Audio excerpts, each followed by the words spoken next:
Buenas tardes a todos. Espero que estén muy bien. Vamos a, vamos a iniciar esta clase muestra.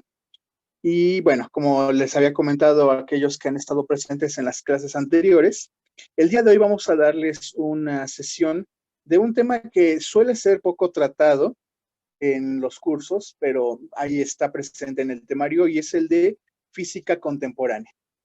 Pero bueno, antes de continuar, quisiera preguntar si se escucha bien, si la presentación se ve claramente. ¿Todo bien? Sí, todo bien. Perfecto, gracias. Bueno, entonces, pues vamos a comenzar. Solamente a aquellos que no hayan venido en sesiones anteriores, les doy la bienvenida. Mi nombre es Rubén Alberto León Morales. Soy físico por la Facultad de Ciencias de la UNAM y estoy haciendo mi posgrado en el Instituto de Astronomía de la UNAM, ¿no? Entonces, cualquier pregunta sobre el espacio es más que bien recibida. Y bueno, aquí tengo un par de datos sobre un contacto personal que pueda tener con ustedes, mi correo y pues bueno, nada más. En fin, bueno, entonces, como les comentaba, el día de hoy quiero mostrarles el temario sobre física contemporánea. Pero antes de ello, quisiera darles un breve recorrido sobre qué es lo que se ve en el curso, ¿no? ¿Qué comprende el temario de física del examen de admisión para la UNAM? ¿Sí? Bueno, entonces, lo primero que vamos a hacer es, les voy a ir mostrando, platicándoles, voy a ir comentándoles en qué consiste, ¿no?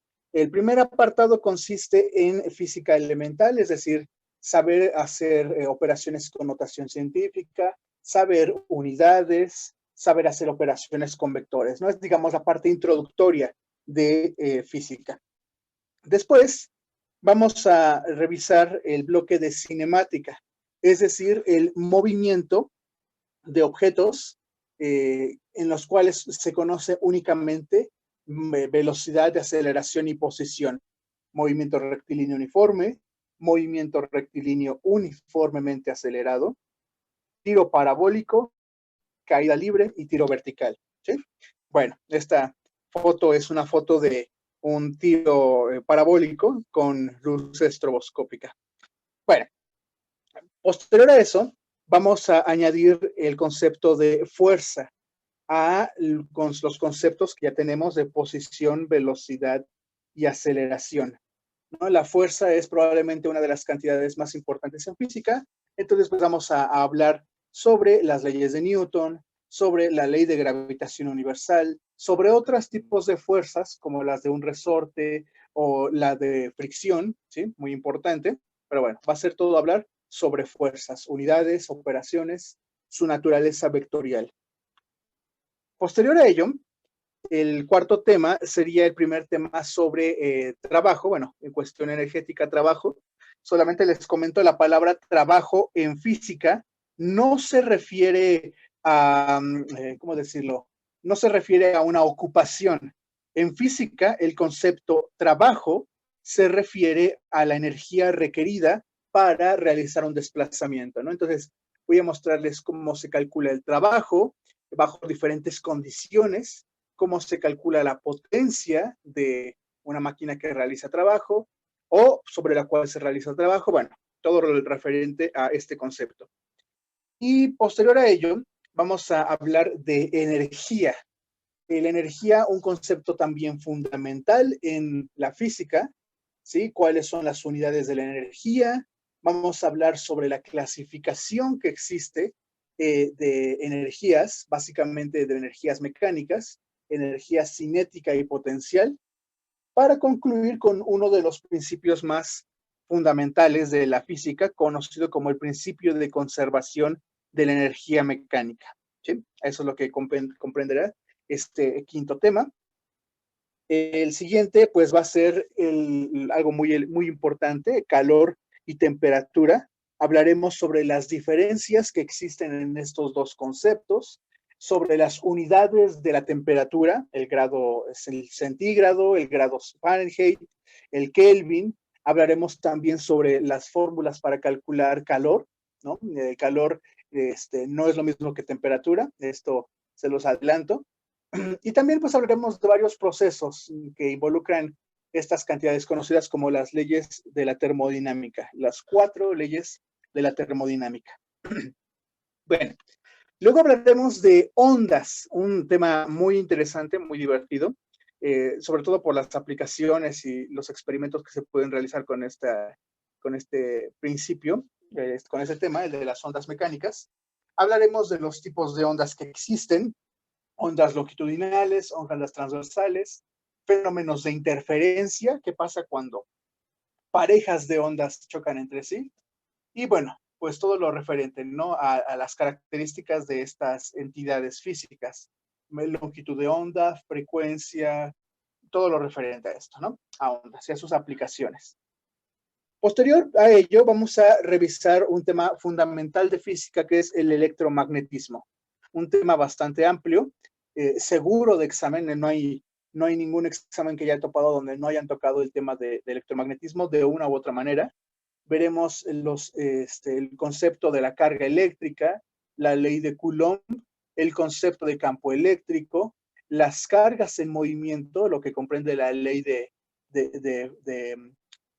Ohm y sus aplicaciones en los circuitos eléctricos, en serie, en paralelo, ya sea para resistencias o para capacitores. ¿Sí? Y bueno, pues ahí están, ¿no? Después hablaremos sobre fluidos. Fluidos es un tema muy interesante porque involucra tanto a líquidos como a gases. Vamos a ver cómo se estudian a los fluidos, qué cantidades se involucran. Básicamente son dos, la presión y la densidad. Eso eventualmente nos llevará a conocer principios muy interesantes como el principio de Arquímedes o el principio de Pascal y Bernoulli. ¿Sí? 3 principios e incluso el concepto de gasto mecánico, ¿no? Entonces, sí hay muchas cosas que conocer con respecto a los fluidos. Y pues bueno, casi ya estamos llegando al final. Uno de los últimos temas, uno de los que particularmente me agradan más, es el de óptica. Óptica es el estudio de la luz, ¿no? Entonces vamos a hablar sobre qué pasa cuando un rayo de luz atraviesa de un medio a otro, es decir, vamos a hablar sobre interferencia, vamos a hablar sobre refracción, reflexión de la luz, qué pasa con los colores, de dónde se obtienen a partir de diferentes frecuencias de longitudes de ondas electromagnéticas, ahí lo pueden ver en el diagrama, como a partir de un prisma se obtienen diferentes colores, ¿no? Pues bueno, todo esto va a ir metido ahí. El índice de refracción, la ley de Snell, y bueno, más elementos, ¿no? Y bueno, finalmente nos adentraremos a estudiar la física contemporánea, ¿sí?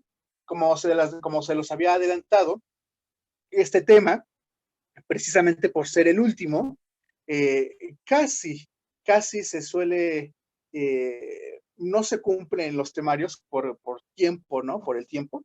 Entonces se deja de lado. Entonces dije, pues qué mejor oportunidad de mostrarles este tema con bastante calma para que ahorita lo aprendamos, ¿no?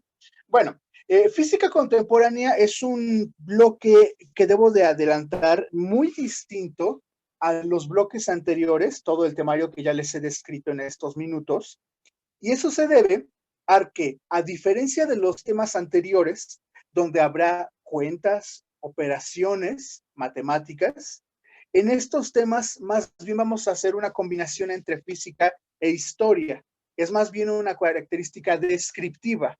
Las matemáticas para describir los fenómenos de la física contemporánea, pues no están dentro del temario o el alcance que uno tendría con las matemáticas de este nivel, ¿no? Uno de repente piensa que solamente es historia y no, solamente es porque las matemáticas que se requieren para describir a un fenómeno de física contemporánea o de física moderna, pues cae fuera del temario de lo que sabemos hasta este momento, ¿sí?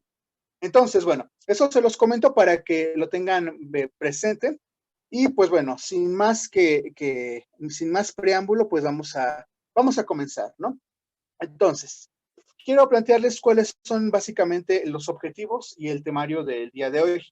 Ahí lo dice, ¿no? El objetivo de esta sesión es conocer, ¿sí? Si ya lo conocen, pues vamos a profundizar, los conceptos básicos y la evolución que ha tenido la física desde principios del siglo pasado, del siglo XX, ¿no? Para entonces visualizar, para tener, digamos, al menos presente en el panorama, lo grande que es la física en estos días, ¿sí? Pero bueno, y básicamente voy a querer hablarles de dos temas. Digo, la física contemporánea es muchísimo más amplia, pero me limito a los que vienen en el temario, que son la estructura de la materia y la física nuclear, ¿sí? En estructura de la materia, ¿qué vamos a ver? Vamos a conocer a un repaso de los modelos atómicos que se han tenido a lo largo de la historia y vamos a explicar en qué consiste el experimento de Rutherford y probablemente bueno, el análisis de Bohr y de Schrödinger. Bueno, después de que hagamos eso, vamos a adentrarnos más a otros temas que tienen que ver con el estudio del núcleo, es decir, la radioactividad, la mecánica cuántica y la fisión y fusión nuclear, ¿sí? Vamos a ver esos temas, les digo de manera descriptiva, no cuantitativa, sino cualitativamente, para que, pues bueno, al menos conozcan de qué tratan estos conceptos, ¿verdad? Pero bueno, antes de empezar, antes de entrar de lleno, quisiera preguntar a todos los que están aquí y a los que acaban de llegar si tienen alguna pregunta o algún comentario antes de continuar.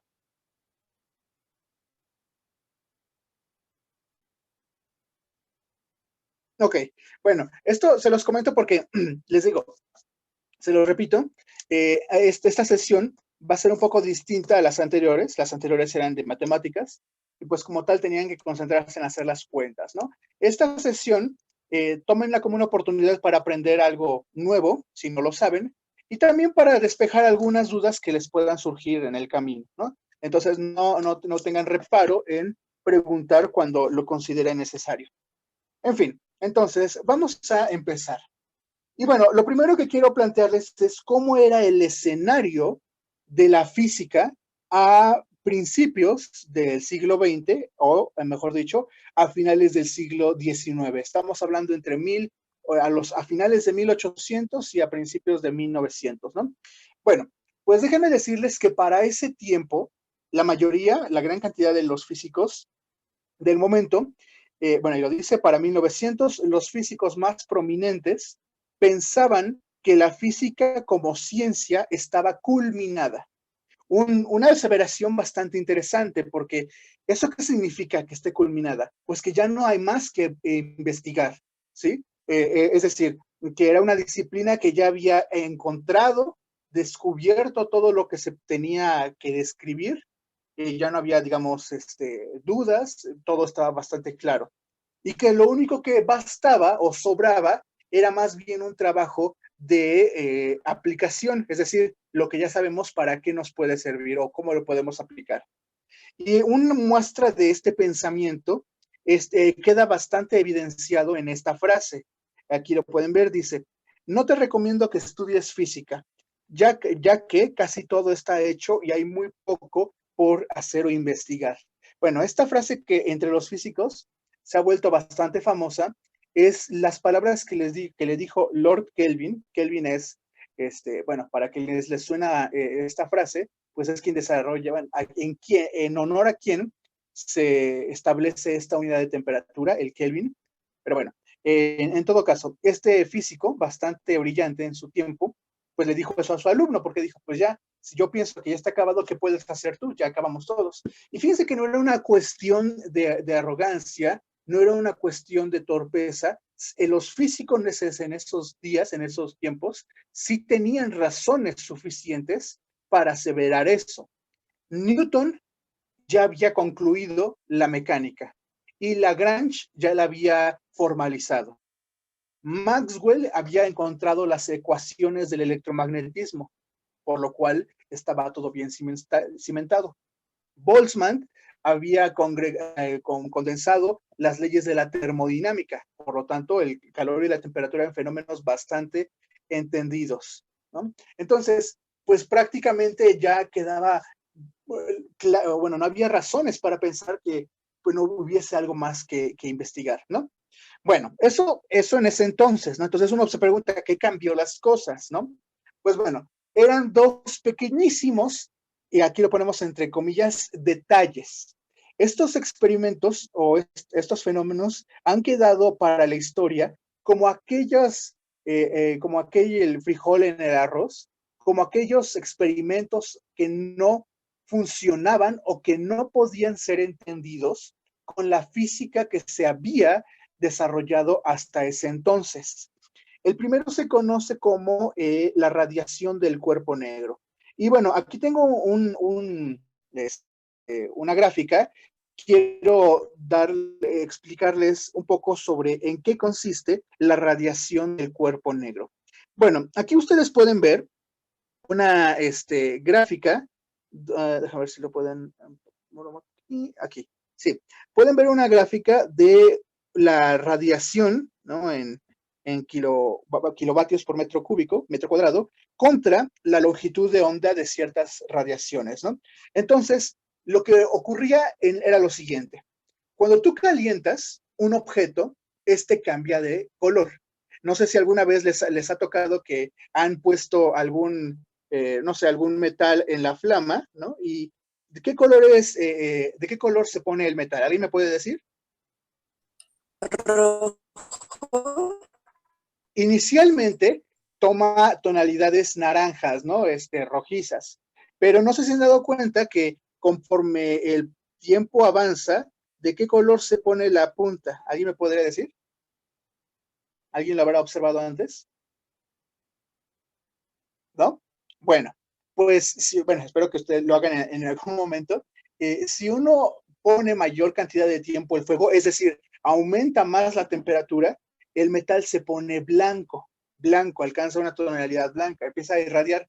Bueno, a lo que voy con esto es que los metales tienen un comportamiento muy curioso.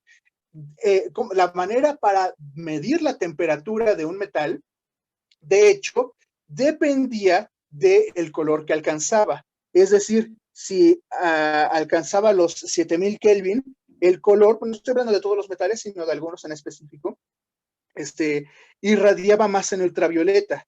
Si llegaba a los 6000 Kelvin, o sea, estamos hablando de millares de grados, brillaba en esta tonalidad de azul, y bueno, como se darán cuenta, había una relación directa entre la temperatura máxima que alcanzaba un metal y el tipo de radiación de color, para acabar pronto, que emitía, ¿no? Entonces, uno pensaba, y sobre todo, por ejemplo, los industriales de la metalurgia, era de bastante interés encontrar una relación entre el color que alcanzaban los metales y su temperatura, ¿sí? Entonces, bueno, de hecho, precisamente los metalúrgicos patrocinaron las investigaciones de los físicos para poder encontrar una relación matemática que describiese ese comportamiento. Bueno, pues valga la redundancia, ya se los había comentado, no se pudo describir, es decir, no se encontraba ninguna posible relación entre estas dos cantidades, el color y la temperatura de los metales, y era un quebradero de cabeza para los científicos, ¿no? No había manera, ¿no? Incluso con las matemáticas del tiempo no había manera.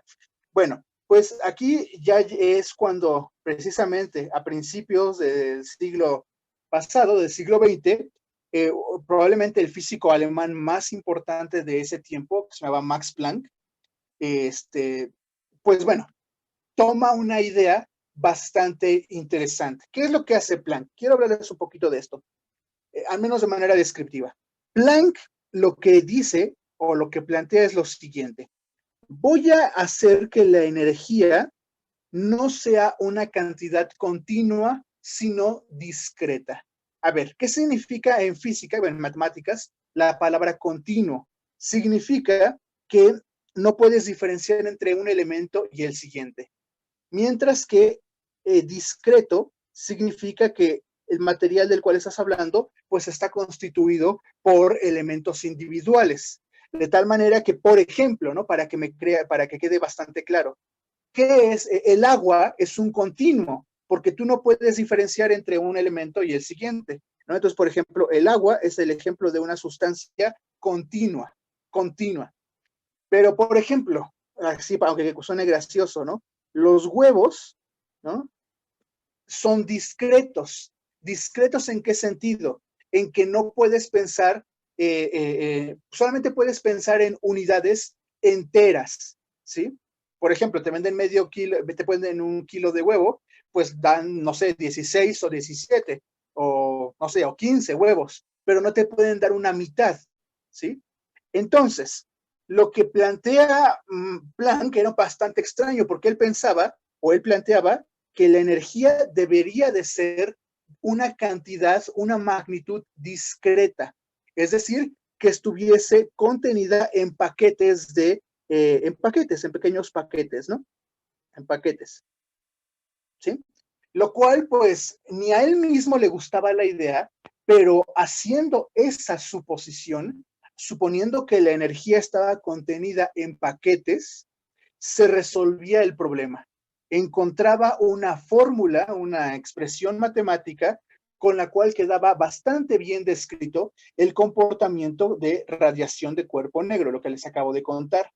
Bueno, pues entonces el Planck publicó sus resultados y él era bastante serio, era bastante sensato. Incluso en su propio escrito, él dijo, entiendo que lo que acabo de hacer es algo extraño, por decirlo menos.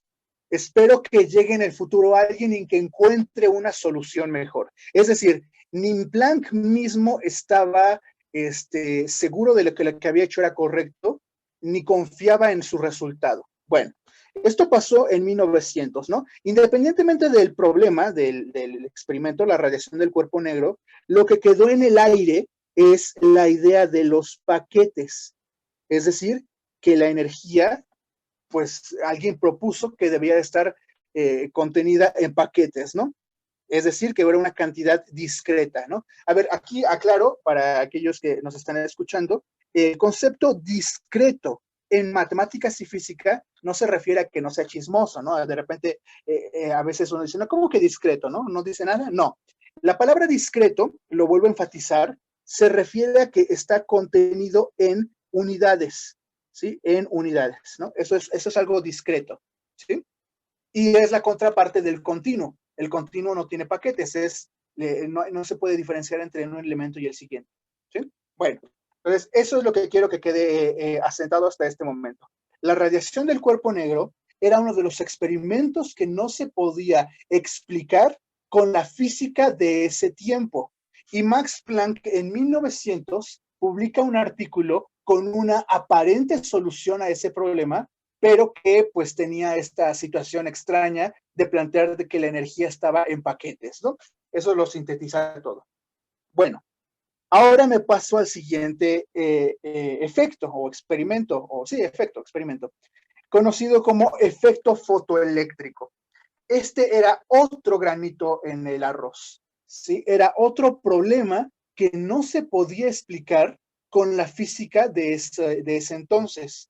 Bueno, déjenme explicarles un poco sobre en qué consiste, ¿no? Pueden ver aquí el diagrama, déjenme explicarles un poco sobre qué es lo que están viendo en este momento.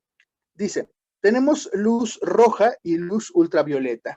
Esto lo platico con bastante calma en la sección de óptica. La luz tiene diferente frecuencia a partir del color que tenga. La luz roja es de menor frecuencia en comparación a la luz violeta, ¿sí? Entonces, y mayor a la ultravioleta. Entonces, lo que primero que tenemos que tener en cuenta es que la diferencia entre el rojo y el ultravioleta es la frecuencia, ¿sí? Bueno, entonces, ahora, ¿qué ocurre? Si tú tienes dos fuentes de luz roja, que es lo que estamos viendo aquí, déjenme señalárselos más claramente, acá, con diferencia, ¿no? De que una es un poco intensa y otra es muy intensa, pues, ¿qué pasa cuando tú lanzas luz sobre una placa metálica? Bueno, cuando tú le arrojas luz sobre una placa metálica, esa placa metálica que tiene electrones van a hacer que sus electrones empiecen a circular. O dicho de una manera mucho más clara, empieza a producirse corriente eléctrica en un metal, ¿sí? Por eso se llama fotoeléctrico, foto de luz, eléctrico de electricidad. Eso significa ver un efecto de cómo cuando tú lanzas luz en un metal, empieza a circular corriente sobre el metal. ¿Sí? Ahí está. Bueno, pues, ¿qué pasa? Si tú lanzas poca luz roja, pues no hay masa, no hay luz suficiente para que los electrones se empiecen a mover. Ni tampoco, aunque sea mucha luz roja, ¿sí? Entonces, eso era extraño porque, pues, ok, entiendo que si le doy poquita energía en forma de poca luz, pues, pues no van a moverse los electrones. ¿Pero por qué? Si arrojo mucha luz, tampoco se mueven, ¿sí? Entonces, en cambio, si lo hago con luz ultravioleta, sin importar que fuese poca o mucha la intensidad de la energía de las lámparas, había efecto. Entonces, aquí es donde entra la situación extraña.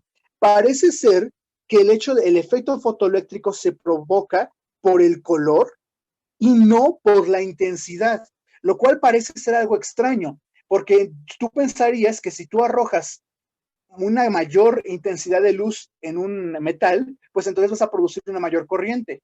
Pero lo que estábamos viendo es que aquí no pasaba eso. Pareciera ser que los electrones eran desplazados no por la intensidad de la luz, sino por el color de la luz. ¿Sí? Entonces, eso no era algo entendible, no se podía explicar ni siquiera con la teoría de Maxwell, la teoría electromagnética, no se puede explicar. Bueno, entonces, bueno, esa es más o menos la descripción a grosso modo de en qué consistía el problema. Ahí pueden ver claramente, lo estoy señalando en la parte superior, Albert Einstein, ¿no? Probablemente el físico más popular, ¿no? Albert Einstein, en 1905, ojo, vean, está pasado poco tiempo desde el artículo de Planck, se enfrenta a este problema de manera teórica y lo resuelve. Tan es así que la resolución del efecto fotoeléctrico fue la causa por la cual Einstein recibe el Premio Nobel de Física. No lo recibe por la relatividad especial ni la relatividad general, lo recibe por el efecto fotoeléctrico. Y bueno, ¿cómo le hizo para resolver? Bueno, toma prestada la idea de que hace 5 años Planck había propuesto que la energía debía de estar compactada en paquetes. Y Einstein la aplica a la luz. Él dice, la luz también debe de ser discreta. Planck había dicho que la energía debía de ser discreta, o al menos era la manera de resolver el problema de cuerpo negro, y ahora Einstein también estaba haciendo una aseveración del mismo estilo, que la luz también debía de estar cuantizada. Bueno, creo que ya me adelanté con la palabra, que debía estar en paquetes. Y esa agrupación de paquetes es lo que con el tiempo conoceríamos como cuantización tanto de la energía como de la luz. Tan es así que los cuantos de luz eventualmente se convertirían, bueno, serían nombrados fotones, no sé si han escuchado esa palabra. Los fotones son las partículas individuales que conforman a la luz. ¿Sí? Bueno, entonces, a lo que voy con esta, bueno, amplia discusión de estos dos problemitas, es que precisamente son estos dos problemitas los que rompen con la física clásica. No sé si han escuchado la diferencia entre física clásica y física moderna. La física clásica es toda la física previa al siglo XX. De hecho, todo lo que les he mostrado en el temario, ¿no? La mecánica de Newton, el electromagnetismo de Maxwell, la termodinámica de Boltzmann, los fluidos, de los estudios de Bernoulli, todo lo anterior, es más, todo el temario, prácticamente todo el temario del examen es física clásica. La física moderna surge a partir de estos problemas, ¿no? Y bueno, ya les estaba diciendo, ¿no? Más allá del experimento de que hayan resuelto los problemas, el germen que surgió fue la idea de que cantidades como la luz y la energía debían de estar dadas en paquetes. Y eso es lo que se denominó posteriormente mecánica o física, mejor dicho, física cuántica, ¿sí? La palabra cuánto representa, o cuántica representa esta subdivisión de que la materia debe estar y la energía debería estar separada en paquetes, ¿no? Indivisibles, es decir, de manera discreta.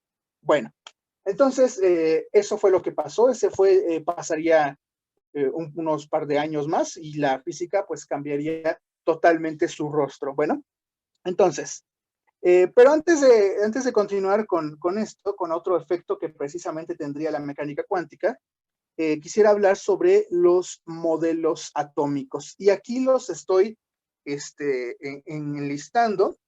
Vean aquí, este es un tema común que se ve comúnmente en secundaria, pero bueno, vamos a hablar un poquito de ello, ¿no?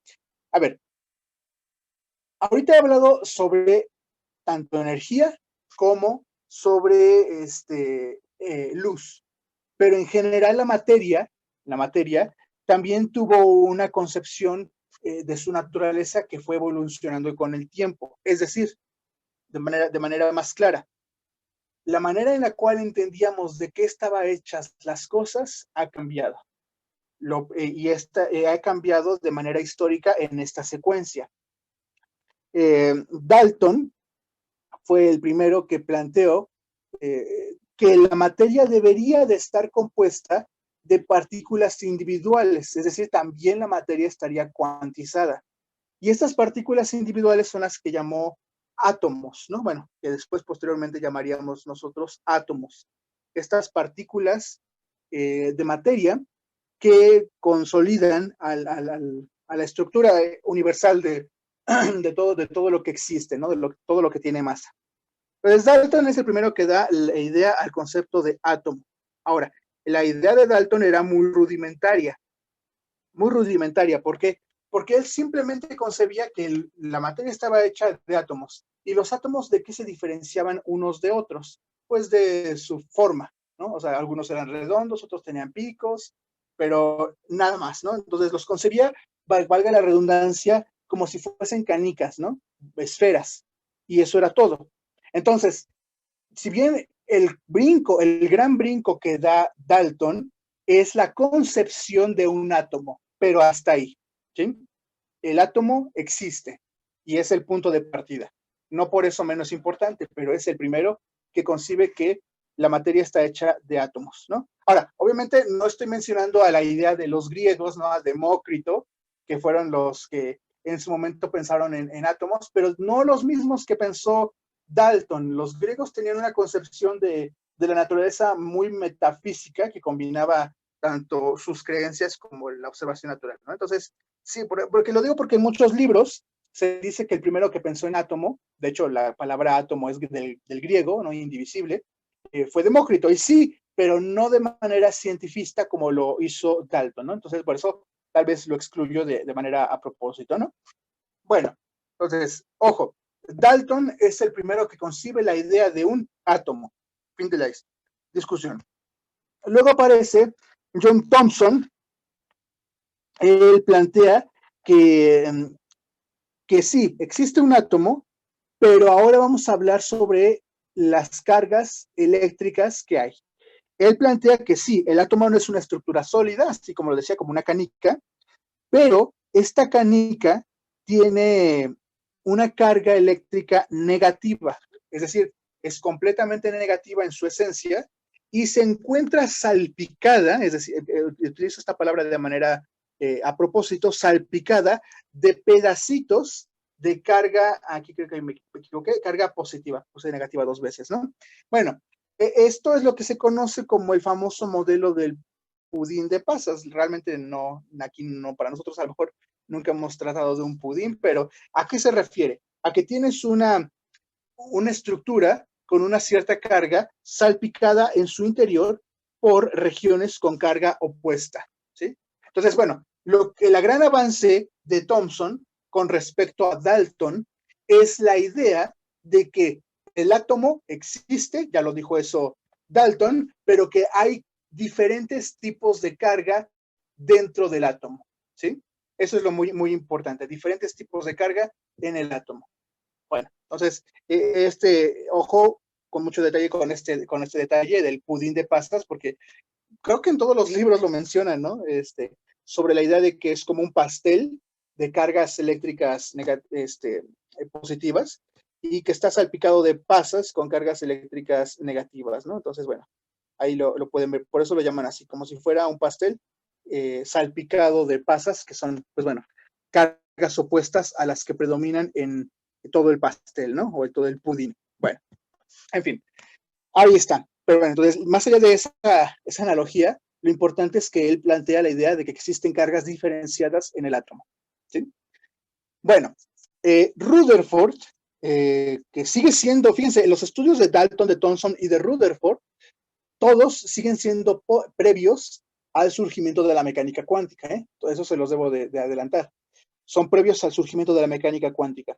Rutherford es mucho más visionario porque él da un salto más, ¿no? O sea, lo que aquí quiero que vayamos discutiendo es que cada nuevo modelo representa un nuevo salto en la concepción del átomo. En el caso del Rutherford, él plantea que existe un núcleo, es decir, existe un centro. No es un pudín donde las pasas están en cualquier punto. Es un modelo donde el átomo tiene un núcleo. Es la primera vez que se concibe que debe de existir una parte central y primordial, ¿no? Y bueno, a este núcleo le asigna la carga positiva y alrededor de este núcleo tenemos cargas negativas, ¿no? Y probablemente el modelo de Rutherford es el que más ha sobrevivido en el imaginario popular. Es decir, esta idea del átomo como una, no sé, como una, ¿cómo le llaman esta fruta? Como una frambuesa en el centro y rodeada de bolitas, ¿no? De canicas, ¿no? Como si fuera eh, sí, como si fuera un planeta orbitando, ¿no? Ahora, uno se preguntaría, ¿cómo le hizo Rutherford para llegar a esa afirmación? No solamente se lo inventó. Bueno, este es probablemente el experimento más importante que vamos a ver en este temario, conocido como el experimento de Rutherford. Entonces, antes de continuar con los demás modelos y explicar a detalle su relación con la mecánica cuántica, quisiera hablarles de cómo le hizo Rutherford para definir o descubrir que en efecto los átomos tienen núcleo, ¿no? Entonces, vean aquí este diagrama que muestra el dispositivo experimental que Rutherford utilizó. Miren, tenemos a continuación, tenemos aquí una placa de oro, ¿no? Una placa de oro, y esta placa de oro estaba rodeada casi en su totalidad por una región de detector de partículas. Es decir, si una partícula chocaba en cualquiera de los puntos que rodeaba a la placa de oro, pues se iba a saber, ¿no? Se iba a saber en qué dirección. Entonces, pues era bastante útil, ¿no? Todo este detector circular que rodeaba la placa. Bueno, había una pequeña apertura, aquí la pueden ver, desde la cual era lanzada una cascada de partículas energéticas. Aquí lo pueden ver, dice, una fuente de partículas positivas, ¿no? Y partículas cargadas positivamente eran lanzadas contra la placa de oro, ¿sí? Y bueno, ¿qué pasaba? Pues como pueden ver, hay varios escenarios, o las partículas rebotaban, ¿no? Atravesaban la placa de metal y rebotaban de esta manera en diferentes direcciones que, ojo, eran bien registradas por el detector de partículas, pero en algunos casos pasaba algo bien peculiar y es el hecho de que rebotaban, ¿sí? Aquí lo pueden ver, una de ellas, ¿no? Viene la partícula y rebota, ¿sí? Bueno, entonces, este era el experimento, pero ¿qué estaba pasando a nivel, qué pasaba a nivel atómico, ¿no? Pues aquí pueden ver el esquema, déjenme acercarme para que tratemos de explicarlo con detenimiento, ¿no? Bueno, entonces, ven aquí, lo que tienen ahí es el diagrama de un átomo de oro y pues ven que hay diferentes escenarios, ¿no? Imagínense que lanza el lanzador de partículas, lanza una partícula y pues bueno, atraviesa el núcleo, ¿no? Ustedes saben que en principio el núcleo es mayoritariamente vacío, espacio vacío, y pues bueno, sigue su camino sin pena ni gloria atravesando la lámina de metal, ¿no? Ahí está. Otra posibilidad es que recordemos que las partículas que fueron lanzadas eran positivas y recordemos que el núcleo tiene carga positiva. Ahora, un principio elemental de la física es que cargas positivas se repelen. Entonces, si una partícula cargada positivamente se acercaba peligrosamente al núcleo, pues ¿qué pasaría? Pues como así como los imanes que se empujan, sería deflectado, ¿no?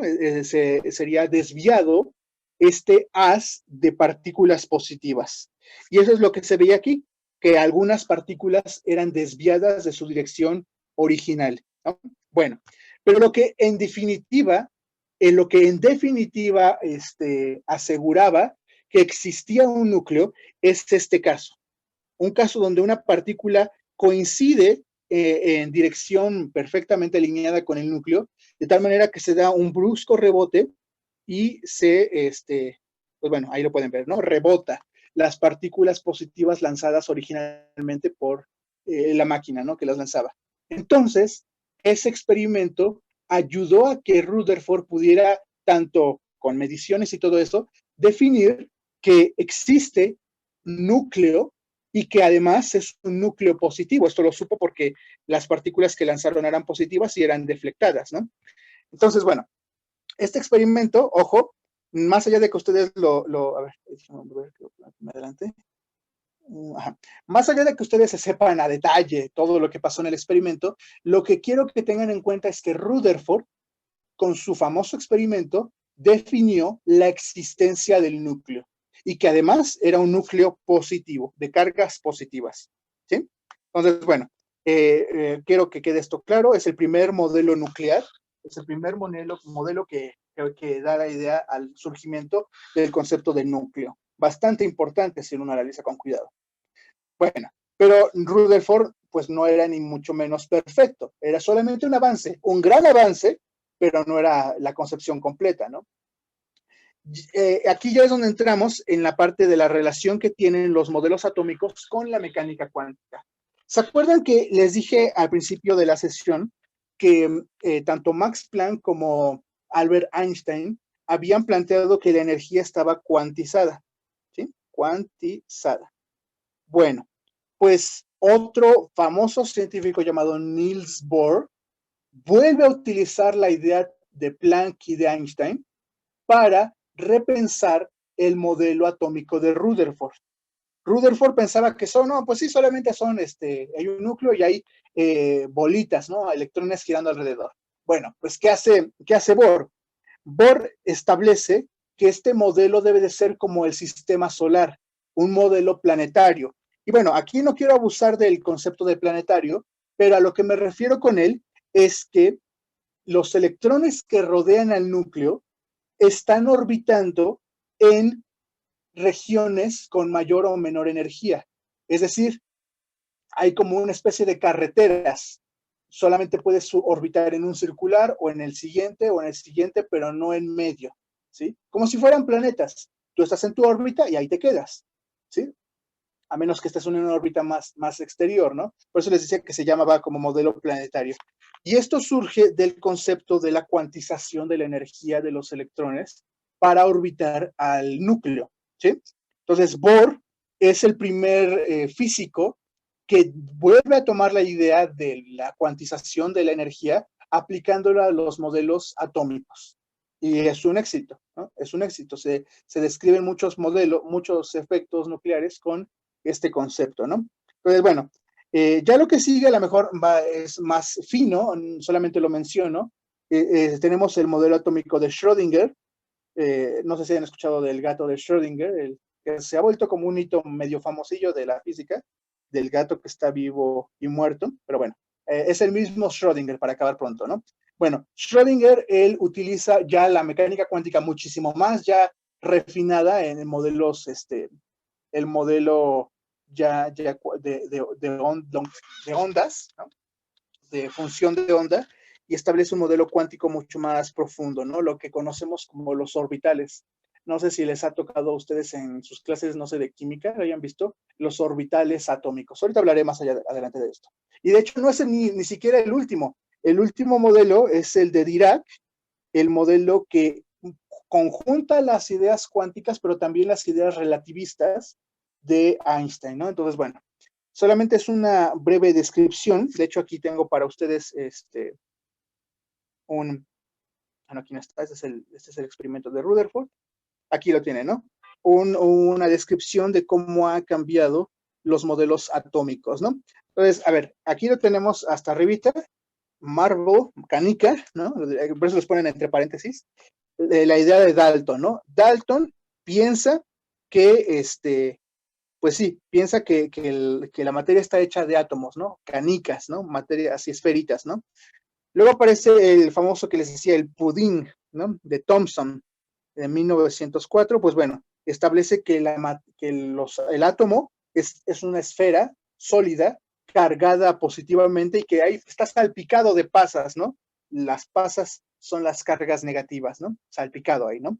Pero no hay núcleo, ¿no? El modelo nuclear, ahí lo podemos ver, nuclear, es el que sigue, el de Rutherford, con su famoso experimento de la lámina de oro. Pero pues no era el más perfecto, ¿no? O sea, no es que estén malos, porque de repente me dicen, ¿para qué estudiamos esto si no son los modelos correctos? No, no es que no sean correctos, es que cada nuevo modelo va incorporando una idea nueva en nuestra concepción del átomo. Y esa idea, y cada una de esas ideas, pues es un salto grandioso, ¿no? Como el que le hizo precisamente Bohr. La idea de que los átomos que los electrones que rodean al núcleo de un átomo están orbitando en carreteras, en orbitales, que cada uno tiene una energía diferente, una energía cuantizada. ¿Sí? Todos los electrones no pueden saltar a menos que pierdan o ganen energía. ¿Sí? Y bueno, pues ahí lo tienen, ¿no? Y al final aparece esta cosa extraña, y digo extraña porque probablemente lo más difícil para un modelo es ser dibujado, ¿no? Y el modelo atómico de Schrödinger, el que utiliza funciones de onda cuánticas, ya ni siquiera se puede dibujar en el papel, ¿no? Por ejemplo, aquí lo que están tratando de hacer es tratar de dibujar las nubes de probabilidad, fíjense lo que les estoy diciendo, las nubes de probabilidad que tiene un átomo de estar en un lugar o en otro, ¿no? Por eso estos puntitos representan los electrones que pueden estar en mayor o menor medida en alguna región, ¿no? Es un dibujo, pues, con bastante buena voluntad, pero pues bueno, no se puede asegurar que es un dibujo excelente, ¿verdad? Entonces, ojo, el temario sí implica que conozcan el avance de los modelos atómicos, pues ahí los tienen, ¿no? ¿No hay alguna pregunta, alguna duda hasta este momento? ¿Todo bien? Ok, a ver, aquí un segundito. Ok, ok. Bueno, a ver, ahorita que les estaba hablando sobre el modelo cuántico de Schrödinger, aquí les quiero mostrar cómo se ve actualmente las representaciones de un átomo, ¿no? Lo que ven en estos diagramas se conocen como las funciones de onda del átomo de hidrógeno. El átomo de hidrógeno es el más simple, ¿sí? Entonces, estas regiones pueden verlas, estos como flores o figuras tan extrañas, representan nubes de probabilidad. Vean, en mecánica cuántica, la posición no es una magnitud determinista. De hecho, no hay nada determinista en la mecánica cuántica, sino más bien existen mayor probabilidad de posición. Entonces, aquí pueden ver claramente, a ver, déjame señalárselos.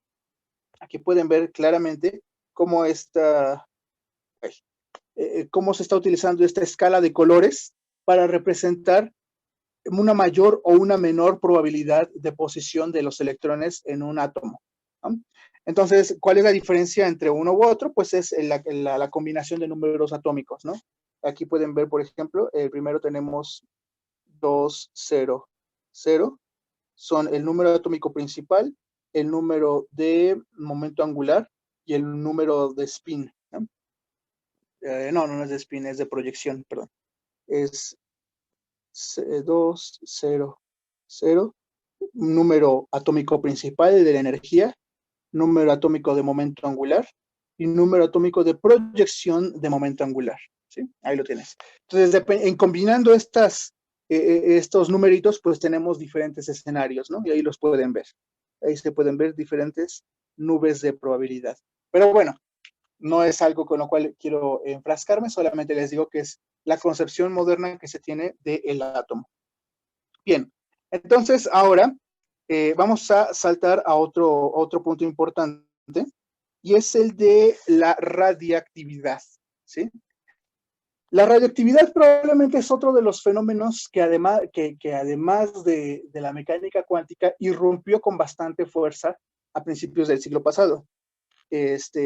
Ustedes conocerán seguramente a Marie Curie, ¿no? Esta química y física polaco-francesa, nacida en Polonia y naturalizada francesa. Probablemente conocen menos a Henry Becquerel, él no era su esposo, su esposo era otro, pero son ellos dos los que hacen la mayor contribución a la radioactividad. Pero primero, ¿qué es la radioactividad, no? La radioactividad es un fenómeno por el cual ciertos elementos emiten radiación, es decir, emiten energía. Y quisiera mostrarles un ejemplo de, a ver si lo veo, acá, aquí está, ¿no? Vean, esta es una foto real, ¿no? Lo que ven ahí es una cámara de niebla, es decir, una región con una humedad saturada, de tal manera que si pasara una partícula, las gotas que están ahí se condensarían y se dibujaría el paso, ¿no? El paso de las partículas. Entonces, no sé si se dan cuenta o perciben que hay muchas trazas, como muchos caminitos que se van dibujando, ¿no? Y bueno, aquí están claramente señalados qué es lo que tenemos, ¿no? Una partícula alfa hizo un trazo muy, muy profundo, un protón en un decaimiento delta, ¿sí? Electrones de baja energía y electrones o muones de alta energía, ¿no? Bueno, entonces, si nosotros pusiéramos un elemento radioactivo en una de estas cámaras, veríamos cómo lanzan a radiación en todas direcciones. Eso es la radioactividad. Elementos que emiten radiación de manera natural, ¿sí? El más famoso de ellos, no el único, es el uranio, ¿no? No sé si han escuchado de ese elemento. El uranio. Becquerel fue el primero en descubrir este comportamiento en la naturaleza. Él se dio cuenta que hay una anécdota interesante, ¿no? Él estudió el uranio, al igual que Marie Curie. No, Marie Curie incluso descubrió más elementos, ahorita se los digo cuáles son. Pero Becquerel descubrió el uranio, bueno, más bien no descubrió, lo estudió el uranio y se dio cuenta que con él se podían revelar placas fotográficas. O sea, lo descubrió de manera, digámoslo así, por accidente, ¿no? Y fue el primero que estudió este comportamiento, ¿no? De hecho, la radioactividad originalmente eran llamados rayos de Becquerel, ¿sí? Como esta especie de cosa extraña que salía de la materia y que había descrito por primera vez Henry Becquerel, ¿no? Bueno, entonces, ojo, Becquerel es el primero que habla, que enuncia este fenómeno, la radioactividad, y la estudió bastante, ¿no? Sin embargo, quien más reconocimiento tiene, y justamente sobre el estudio de la radioactividad, es Marie Curie. Marie Curie no solamente estudia el uranio, sino descubre otros dos elementos radioactivos, el polonio y el radio, ¿no? Radio por radioactividad y polonio porque en el fondo pues seguía pensando en su lugar de origen, ¿no? Bueno, tan es así, no sé si sepan la historia de Marie Curie, a grosso modo, pero ustedes deben de saber que murió de cáncer, como la mayoría de los físicos que estudiaron la radioactividad. ¿Por qué? Porque, ok, en ese momento se sabía que la radioactividad era que estos elementos lanzaban partículas, pero pues no sabían que eso era peligrosísimo para ellos, ¿no? Tan es así que todo el equipo, todas las pertenencias de Marie Curie están, digamos, encerradas, no se pueden tocar porque siguen siendo radioactivas. E incluso el propio cuerpo de Marie Curie es todavía radioactivo, ¿no? Está sepultado en una caja de plomo. Bueno, tan es así, les digo, pero bueno. Entonces, puntos importantes. ¿Qué es la radioactividad? La emisión de radiación de manera natural por elementos. ¿Cuáles son los elementos radioactivos más comunes? El uranio, el radio, el uranio, el radio y el polonio, ¿no? ¿Quién la descubre? Henry Becquerel. ¿Quién la estudia con bastante profundidad? Marie Curie. ¿Sí? Entonces, bueno, espero que eso quede bastante claro, ¿no? Se les llamó originalmente rayos de Becquerel y pues fueron la causante de la muerte de muchos científicos, en particular de Marie Curie, ¿sí?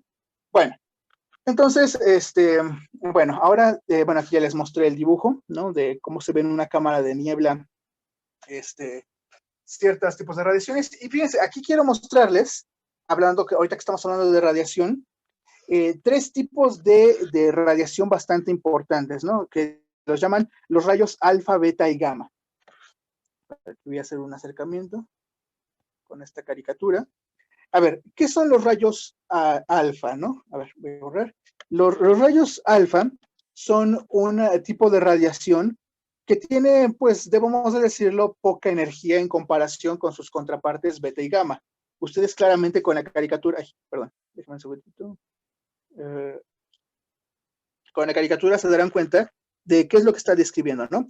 La radiación alfa puede ser detenida con una simple hoja de papel. La radiación beta es más energética y solamente puede ser detenida por una lámina de aluminio. Y la radiación gamma, que es probablemente de las tres principales, es la más energética, atraviesa el papel, el aluminio, y solamente puede ser detenida por una gruesa placa de plomo, de plomo.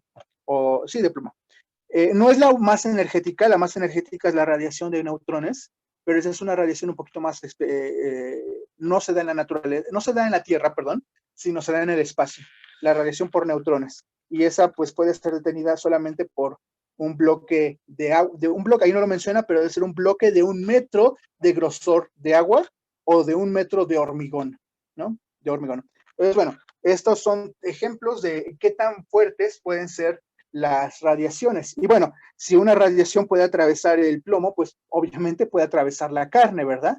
Entonces, hay ciertos tipos de radiación que son más peligrosas para nosotros que otras, ¿no? No sé si han escuchado del fenómeno de Chernobyl. Bueno, no el fenómeno, el accidente de Chernobyl, ¿no? Era básicamente una planta nuclear que debido al sobrecalentamiento de las barras de radio que tenían, explotó y quedó a la exposición del aire libre el material radioactivo, un material altamente radioactivo. En ese tiempo todavía no se entendía con bastante claridad, bueno, con bastante seguridad los efectos que tiene la radiación, y pues la gente que limpió en el lugar pues murieron rápidamente, ¿no? Esto de la radiación es un campo de la física fascinante, ¿no? Que implica mucho a la sociedad, porque ustedes deben de saber que, pues bueno, el accidente de Chernobyl fue un efecto bastante mediático, y previo a ello fue las bombas nucleares, ¿no? Las que se lanzaron en Japón, también fueron efectos de radiación, pero bueno, ahorita hablaremos un poquito de eso. Entonces, ojo, acuérdense de estos tres tipos de radiaciones, alfa, beta y gamma. La más energética es gamma, ¿sí? Gamma. La menos energética es la radiación alfa. Y bueno, entonces, ahora quisiera hablar un poquito de otro tema, pero antes de hacerlo quisiera preguntar si hay alguna duda o pregunta, algo que quieran comentar. ¿Todo bien? Sí, todo bien. Ok, bueno, entonces, a ver, vamos a ir aclarando por partes qué es lo que estamos viendo para que no se mezclen varios conceptos, ¿no? Al principio hablamos de los experimentos que dieron surgimiento de la mecánica cuántica, el efecto fotoeléctrico y el efecto, la radiación de cuerpo negro, ¿no? Luego vimos los modelos atómicos, Dalton, Thomson, Rutherford, Bohr y Schrödinger, modelos atómicos. Y ahorita hablamos un poquito sobre la radiación, quién la descubrió, quién la estudió, y aquí hay 3 ejemplos de rayos, de radiación, ¿no? Radiación alfa, beta y gamma. ¿Sí? Bueno, ahora vamos a ir a otra cosa un poco distinta, igualmente relacionada, pero en otro sentido. Esta fórmula probablemente ustedes la hayan visto, es muy popular, pero quisiera preguntarles qué significan las letras que tienen en esta fórmula. ¿Alguien podría decirme?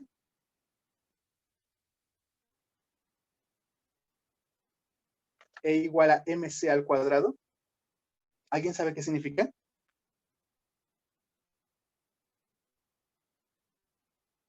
¿No? ¿Alguien? Bueno, a ver, para ir con calma, ¿no? Esta es la fórmula que establece la equivalencia entre la energía y la materia. Algo que podría sonar un poco extraño, porque como que la materia es energía y que la energía es materia. Parecieran ser que son cosas distintas, ¿no? Bueno, pero esta fórmula estableció precisamente la relación que existe entre ambas. E, energía, M, materia, ¿y quién es la última letra, no? C. C es la velocidad de la luz, ajá, tiene un valor específico, 300,000 kilómetros por segundo. Y está elevada al cuadrado, es más, ¿no? 300,000 kilómetros por segundo elevado al cuadrado, y si lo multiplicas por la materia te da una energía inmensa. Entonces, ¿cuál es el primer resultado que obtenemos de esta ecuación? Que una pequeña cantidad de materia tiene una cantidad de energía inmensa. Ahora, ¿cómo se le ha hecho para sacar esa energía de la materia? Porque no lo puedes hacer con cualquier tipo de materia, ¿verdad? Déjenme explicarles un poco cómo se dio este uso tan fascinante y tan catastrófico para la sociedad, que ha sido utilizar esta fórmula. A partir de este principio, la fisión y la fusión nuclear. ¿Sí? A ver, quiero que entendamos cuál es la diferencia entre estos dos conceptos. Creo que es bastante claro con el diagrama. Empecemos con el de arriba. Fisión. ¿Qué es fisión? Bueno, tú tienes aquí originalmente un núcleo pesado. ¿Qué significa esto? Un núcleo de un elemento que tiene muchos protones y muchos electrones, ¿no? Y a este núcleo lo bombardeas con una partícula, ¿no? Ya sea una partícula alfa, una partícula beta, lo que sea. Bombardeas a un núcleo pesado con una partícula. Entonces, aquí se puede ver claramente qué es lo que está pasando, ¿no? Este núcleo pesado se divide en dos nuevos núcleos más ligeros, ¿sí? Pero, y aquí es donde viene un detalle en particular, parte de la materia parte de la materia de la cual estaba hecho este núcleo grande original se pierde, o mejor dicho, se transforma en energía, ¿sí? Se transforma en energía. Y además también salen otras partículas, bueno, dejémoslo así. Esto es fisión, hasta acá. Fisión nuclear es partir un núcleo pesado, separarlo en dos nuevos núcleos. Y al hacer eso, se va a liberar energía. ¿Por qué? Porque parte de la masa déjenme explicárselos con un número para que quede bastante claro, porque de repente así platicado puede ser un poco extraño. Imagínense que su núcleo contenía una masa de 10, su núcleo original, ¿sí? Entonces es partido, ya saben, por estas partículas radioactivas, energéticas, y obtienes dos nuevos núcleos, ¿verdad? Un núcleo con una masa de 2 y otro con un núcleo con una masa de 6. Suena extraño, ¿verdad? Porque si la masa originalmente era 10 y las masas de los nuevos núcleos son 6 y 2, pues salta a la vista que falta masa, ¿no? ¿Dónde quedan las otras dos unidades de masa? Bueno,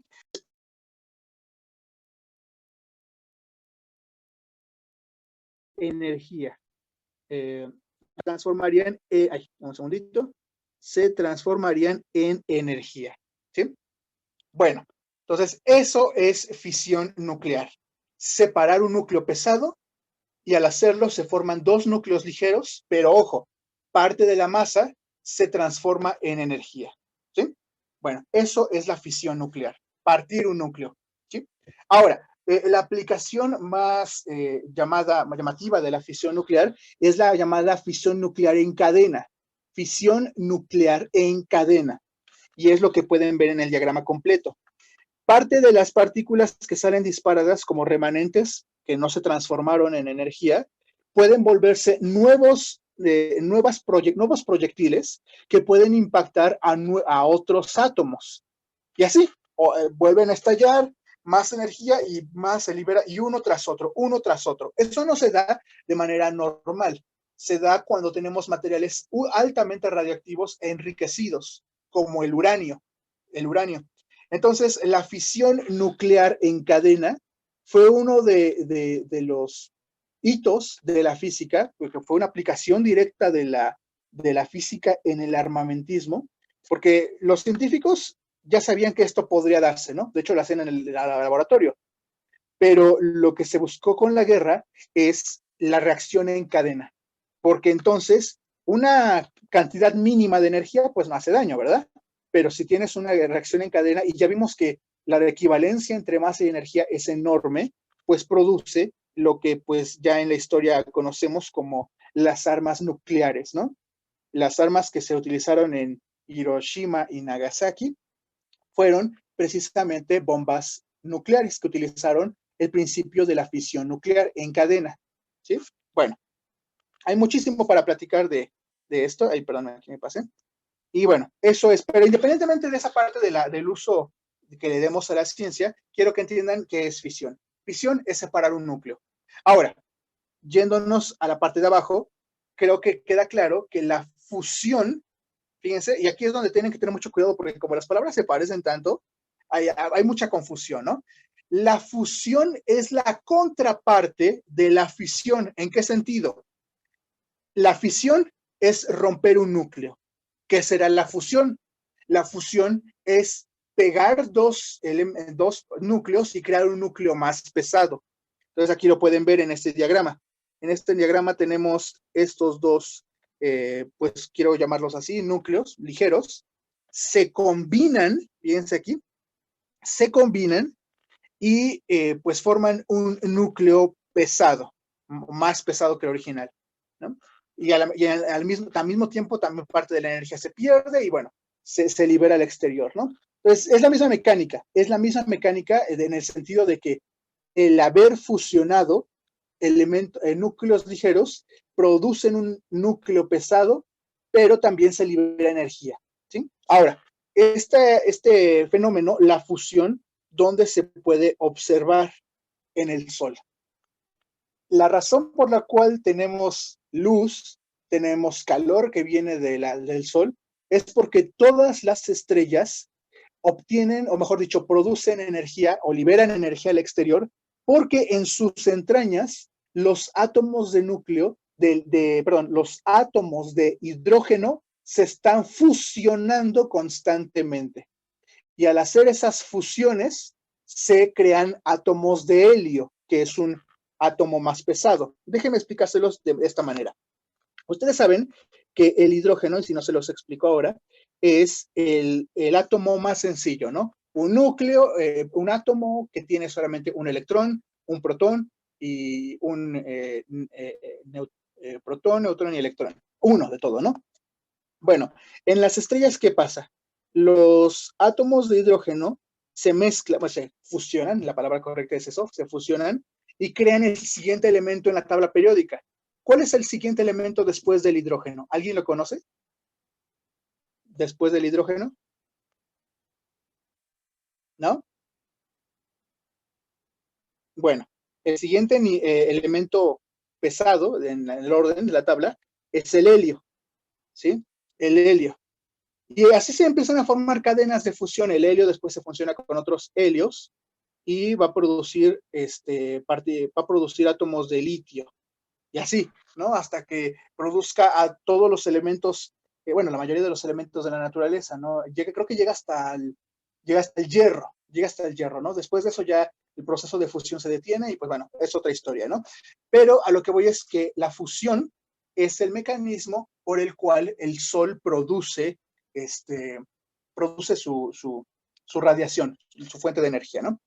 Ahora, antes de irme a otras cuestiones, quisiera hablarles un poquito de historia. Digo, no quiero aburrirlos mucho, pero quiero platicarles un poco de esto, es muy importante. La fisión nuclear, fisión, escuchen, creo que les digo fisión. La fisión nuclear era un fenómeno que los químicos habían visto, pero que no entendían. No entendían. En particular tenemos a este químico, Otto Hahn, ¿no? Un químico bastante prestigiado en su momento. Otto Hahn fue un químico que hizo experimentos donde bombardeaba núcleos pesados, como lo vimos en el diagrama, pero se extrañaba porque en lugar de obtener, como él pensaba, otro átomo incluso más pesado, obtenía elementos más ligeros, ¿sí? Él no entendía realmente lo que estaba pasando y entonces requirió de la ayuda de una física, una de las primeras físicas prominentes, Lisa Meitner, ¿no? Liz Meitner, allí le parece su nombre, era una científica austríaca, Otto Hahn era alemán, y ella era muy brillante, muy, muy brillante, pero bueno, Lisa se enfrentó a todos los problemas de su tiempo. Era mujer, y por ser mujer tenía pues muy poca, tenía mucha inseguridad con respecto al trabajo, porque en un campo, como la mayoría de los campos dominado por hombres, pues no se respetaba mucho su trabajo, ¿no? Se le veía más bien como un ayudante de Hahn, más que su contraparte física, que es la que hacía los cálculos, ¿no? Realmente. Era judía, ¿no? Y le tocó el arribo del nazismo en Alemania, ¿no? Fue toda una historia fascinante y trágica. Y digo trágica porque al final de esto, Otto y Lisa estaban separados porque pues no podían Lisa escapó, ¿no? Escapó de Alemania por la cuestión del nazismo, pero aún así Otto le enviaba en cartas los datos de lo que estaban haciendo sus experimentos, porque ellos no entendían, los químicos no entendían qué estaba pasando. Bueno, Lisa utiliza esta ecuación, voy a poner esto aquí, tan simple como la ven, y descubrió precisamente que lo que estaba pasando es que los núcleos pesados se convertían en núcleos ligeros porque la energía perdida era energía que se estaba convirtiendo la masa perdida era masa que se estaba convirtiendo en energía. Y ella fue la que lo descubrió. Lisa Meitner fue la científica que descubrió, la física que descubrió la fisión nuclear. Otto Hahn recibe en el 57 el Premio Nobel de Física por el descubrimiento de la fisión y en ningún momento mencionó a Lisa. Tanto el Comité del Nobel como él mismo, pues hicieron, pues bueno, el Comité del Nobel porque no premió a quien la descubrió, premió solamente al experimentador. Pero bueno, creo que esa es otra de las muchas injusticias. Todos hablan mucho de la injusticia de Watson y Crick cuando le robaron a esta, también era física, ¿no? La que descubrió la doble hélice del ADN. Lo mismo pasó aquí, pero aquí es por alguna razón esta historia es menos conocida que la de Curie o que de las otras científicas de las que se habla en estos días, ¿no? Pero bueno, por eso quería mencionarlo, ¿no? Ella fue la que descubrió la fisión, ¿no? Bueno, entonces ahí lo dejamos, esta discusión, espero que les sea de utilidad. Y bueno, hablamos ya de las bombas nucleares como el uso que tuvo la fisión eventualmente, y del Sol como la única fuente natural que conocemos hasta ahora. Ojo con lo que les voy a decir. Ya han utilizado bombas con el mecanismo de fisión, pero el mecanismo de fusión no se ha logrado hasta ahora de manera estable. Este es un hito de la física en estos días.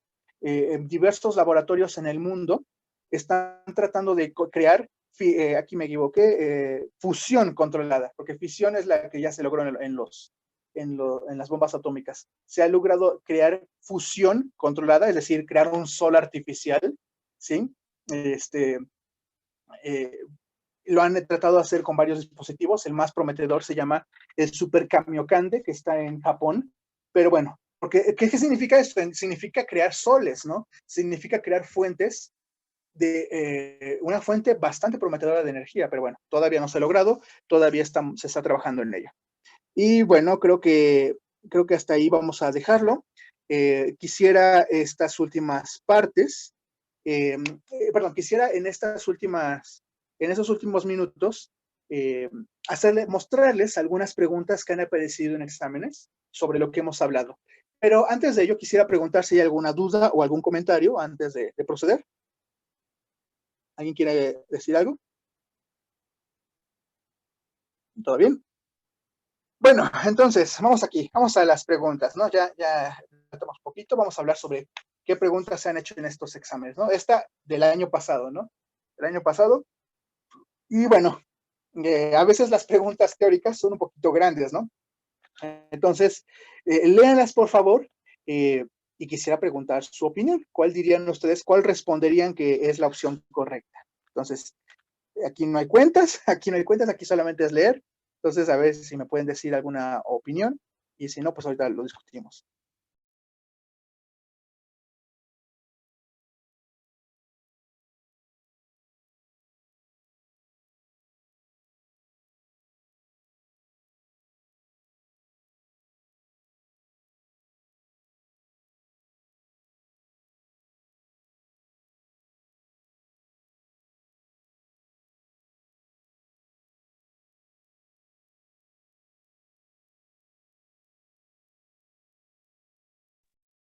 ¿La B?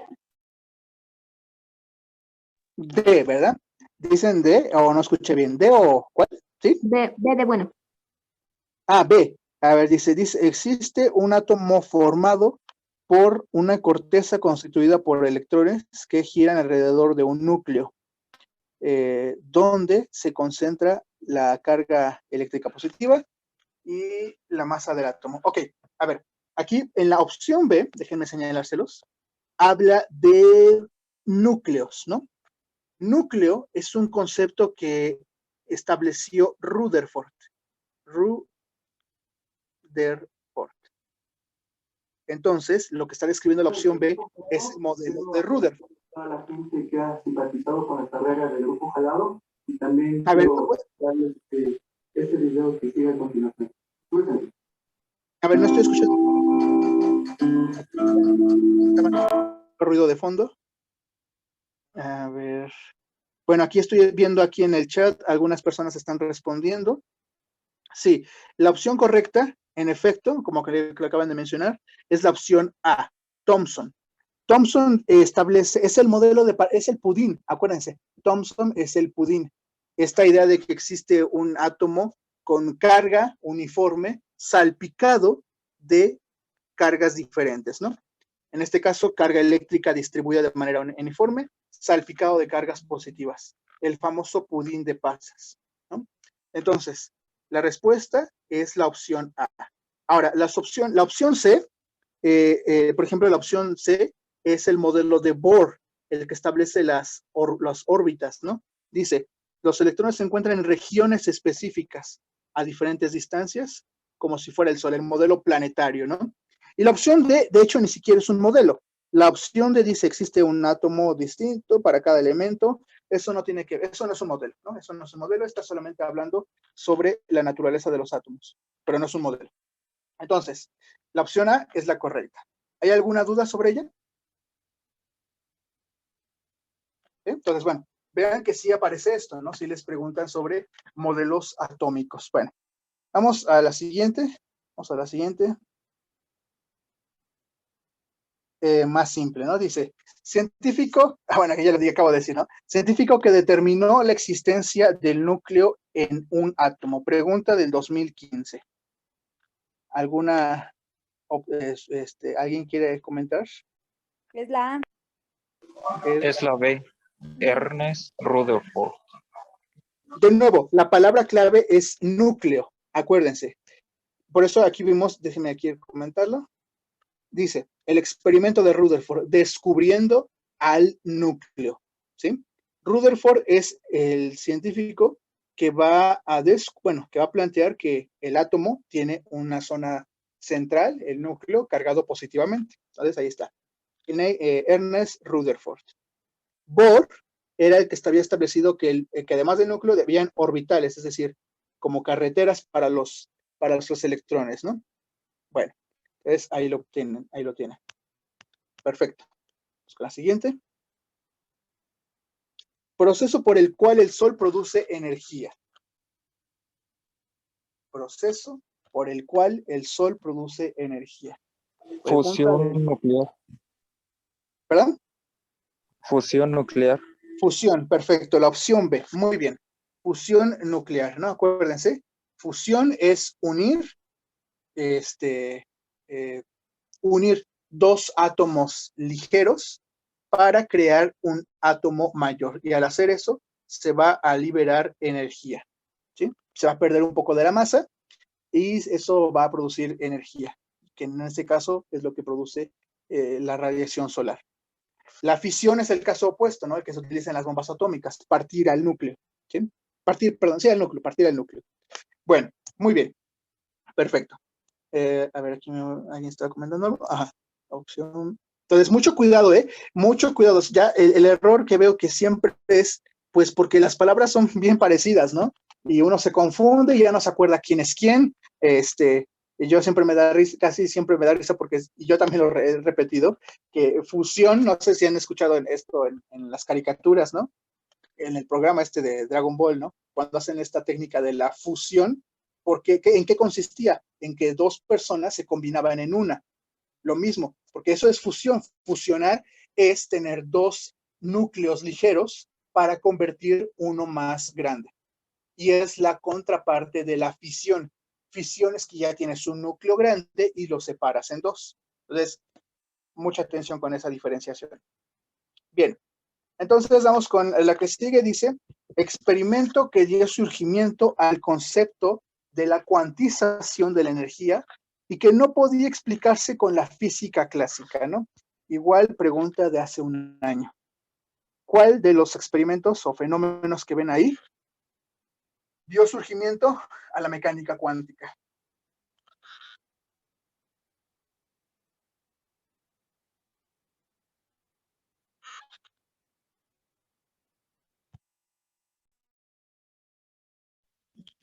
Radiación de cuerpo negro. Perfecto, muy bien, ahí también alguien lo escribió por ahí. Perfecto, muy bien, acuérdense. Son dos, en este caso el que está escrito aquí es radiación de cuerpo negro. Estos dos fenómenos, los que llamaron los detalles, los que rompieron a la física clásica, fueron la radiación de cuerpo negro en 1900 y el efecto fotoeléctrico 5 años después. Muy bien, muy bien. ¿Sí? Entonces, ahí lo tenemos. Opción C, radiación de cuerpo negro. Ok, bien. De 2017, radiación con mayor energía. ¿Cuál de las radiaciones que están aquí es más energética? La gamma. Gamma, es decir, la opción C. Muy bien, acuérdense, habíamos visto estos tres tipos de radiaciones, los rayos alfa, beta y gamma. Ustedes recordarán que una manera, pues claramente de visualizar lo energético que eran estas, ¿dónde está? Estas radiaciones era precisamente por la materia que pueden o no atravesar, ¿no? La menos energética es la alfa, detenida por una simple hoja de papel. Y la más energética era la radiación gamma, ¿sí? O los rayos X, ¿no? Aquí no estaba en las opciones la radiación neutrónica. Les digo, la radiación neutrónica es un fenómeno que se da en el espacio, ¿no? Entonces, bueno, no aparecía, ¿no? Ahora, uno se podría preguntar, ¿qué hay con las microondas, ¿no? A ver, me adelante. Las microondas, ¿no? Las microondas son formas de radiación muy poco energéticas. De hecho, son menos energéticas que la luz visible, ¿no? Entonces, bueno, en ese sentido, pues es radiación menos energética que la que tienen ahí, que las otras tres, ¿no? Bueno, perfecto. A ver, un segundito. Ok, y finalmente, pues tenemos esta última pregunta. Dice, descubrió que el uranio producía cierta cantidad de rayos que podían cruzar varias placas de papel grueso de color negro, para después imprimir una placa fotográfica colocada detrás del papel. En otras palabras, podían revelar una placa fotográfica. Y con ello descubrió un fenómeno muy importante, la radioactividad. ¿Quién fue? A. Berkel. Ok. Sí, Becquerel, ¿no? Acuérdense, déjenme señalárselos. Ahí, ¿dónde está? Aquí. Becquerel, ¿no? Entonces, Becquerel es el físico que descubre la radioactividad, ¿no? Muchos de repente, como ven que hay una gran relación entre el estudio de la radioactividad y Marie Curie, pues cometen el error de pensar que ella la descubrió. Hizo bastantes investigaciones en radioactividad, pero no fue su descubridora. Fue Becquerel, ¿sí? Bueno, ahí lo tienen, ¿no? Entonces, bueno, pues muy bien. Entonces, no sé si tengan alguna pregunta, algo que quieran comentar.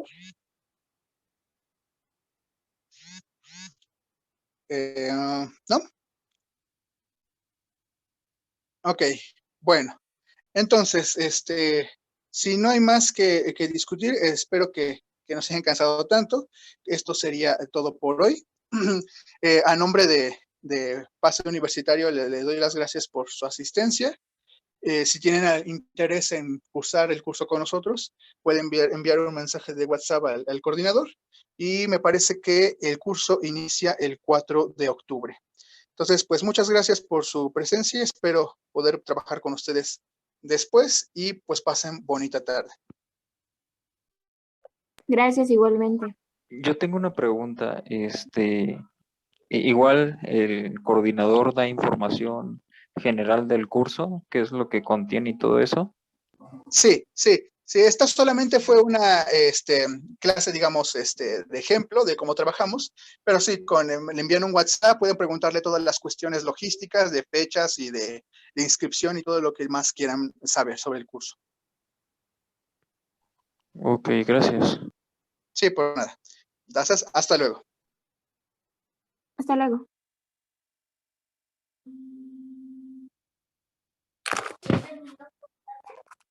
Sí.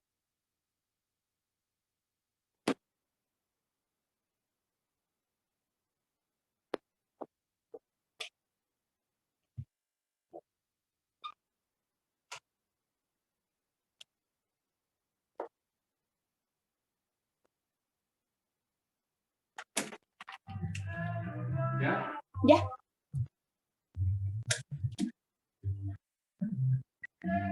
No, pero ahí, digamos, ahí